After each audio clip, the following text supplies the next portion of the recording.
na necrópsia, o que a gente percebeu? A menina tinha o tímpano perfurado. Então, perfuração de tímpano não tem nenhuma relação com asfixia no saco Pela plástico. sacola. Mas Medicina legal? Medicina legal, é divertido. Isso é de investigação? Tá dentro da investigação. Eu trabalhei 5 anos no departamento de homicídios, trabalhei com local de crime e... Então, assim, você, né, uma pessoa foi morta, você chega lá e você precisa analisar o local, descobrir o que aconteceu, qual foi a arma que foi utilizada, quais são as lesões que aquela pessoa sofreu, né? Então a gente estuda tudo isso dentro de medicina legal. Toxicologia, traumatologia, asfixiologia, sexologia, tudo dentro da medicina legal. Entendi. É um misto de investigação com medicina, com direito. Ô, louco. Então, dá um exemplo. Por exemplo, rolou um crime, sei lá. Vou te dar vou dar um caso. Me dá um caso. Um caso legal. Então imagina que você chega num local de homicídio e você vê a vítima é um homem, ele tem uma corda em volta do pescoço e ele está preso no registro do banheiro. Sabe o registro do banheiro? Aquele negócio que fica lá em cima, né? Aquela que você fecha e tal. Então, aquilo normalmente é uma estrutura bem forte, às vezes as pessoas usam para se matar. Coloca lá a cordinha e tal e ele está lá naquela posição. Aí você chega lá e você começa a ler o corpo.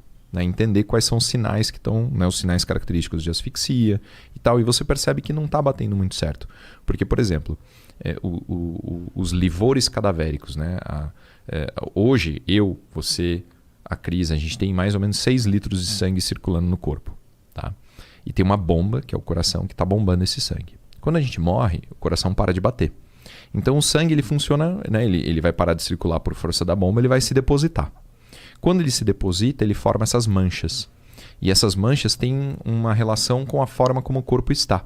Então, a gente chega no local e a gente vê que as manchas, né, as hipóstases, não são compatíveis com a posição do cadáver. E aí você começa a entender, bom, então esse cara aqui, na verdade, ele estava caído no chão, né? Alguém pegou ele, pendurou e falou que foi um suicídio. Exato. Só pela mancha do corpo. Por um sinal cadavérico do corpo. Aí você vai pensar, bom, quando a pessoa morre asfixiada, ela tem algumas características no pescoço, ela tem, dependendo, né, do ponto do laço, vai ter equimoses no lado do pescoço que vão sinalizar que, né, ela ficou pendurada, vai ter fratura em alguns ossos, em outras coisas assim. Então você lê o corpo com o objetivo de descobrir se aquilo que está aparente é verdade. Né? Por exemplo, aquele caso da menina da Nardoni, né? Que, se eu não me engano, os pais alegaram que ela caiu da janela, né? E como que dá para descobrir se ela caiu ou foi empurrada, se Então, isso é um pouco mais difícil. A queda é muito parecida. É um pouco mais difícil de você ler o corpo e saber essa dinâmica. Mas eu não lembro se vocês lembram do caso da menina Sofia? A Sofia é uma menina de 4 anos que morreu asfixiada. O pai disse que ela tinha morrido com uma sacola na cabeça. Eu trabalhei na investigação desse caso, né? E quando eu cheguei, né, o que o pai falou? Ele falou que ele entrou no banho e que a menina tinha asfixiado, né, com uma sacola plástica. Acontece, existe. Isso é um acidente, né? Aqui a gente da não criança tem nenhuma, brincar, né? A gente não tem nenhuma sacola plástica na mão, mas a sacola do supermercado ela é muito fininha e ela forma uma válvula na boca da criança, né? Quando ela expira, o ar sai e quando ela inspira, faz um decréscimo de pressão e o saco plástico vem em direção à boca e faz essa válvula, impede a respiração. Quando a gente chegou, eu cheguei no local de homicídio, né? O crime tinha, né? O fato tinha acabado de acontecer.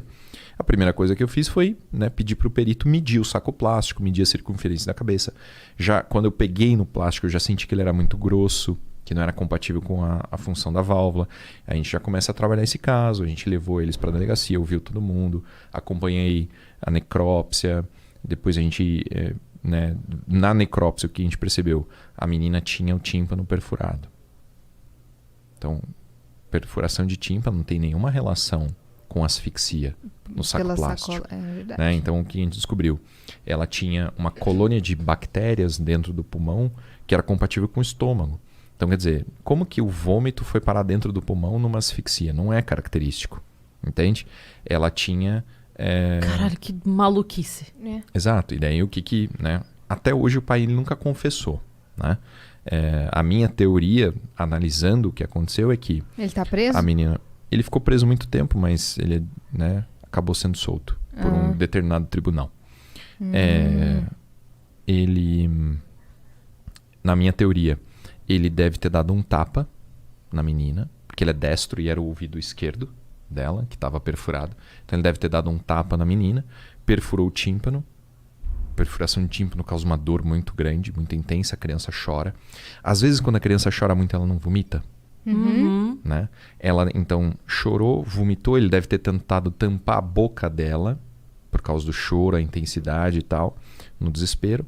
Ela acabou aspirando vômito, acabou sufocando, morreu asfixiada. Né? Aí ele deu um banho na menina, ele lavou ela, ele estancou o sangramento do ouvido com um pedaço de papel higiênico e colocou o saco plástico na cabeça e forjou essa história.